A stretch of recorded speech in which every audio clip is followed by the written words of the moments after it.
তিন বাংলাদেশি নাগরিককে আটক করে আদালতে সোপর্দ করল পশ্চিম থানার পুলিশ। পশ্চিম আগরতলা থানার ওসি জানান, আগরতলা আখাউড়া চেকপোস্টে ইমিগ্রেশন কর্মীরা পাভেল কুমার কর নামে একজন সন্দেহজনক বাংলাদেশি নাগরিককে আটক করে তাদের হাতে তুলে দিয়েছে। পরবর্তী সময়ে পশ্চিম থানার পুলিশ দাউদ শেখ ও মুন্না মিয়া নামে আরও দুই বাংলাদেশি নাগরিককে আটক করে। মুন্না মিয়াকে বিএসএফ এর সহযোগিতা নিয়ে আটক করা হয়েছে। তারা অবৈধভাবে ভারতে অনুপ্রবেশ করেছে, কি উদ্দেশ্যে তারা ভারতে এসেছিল তা তদন্ত করে দেখা হচ্ছে।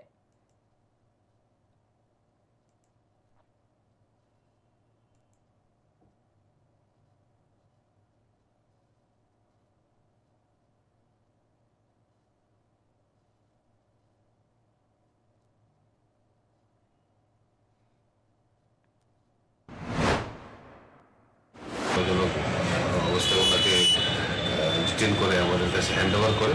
পরবর্তী সময় আমরা দাউদ শেখ এবং মুন্না মিয়াকে আমরা বিএসএফ এর সাহায্যে আটক করেছি। তারা বাংলাদেশি নাগরিক এবং তাদের এখন আমরা একটা স্পেসিফিক কেস নিয়ে তাদেরকে আমরা কোর্টে পাঠাচ্ছি।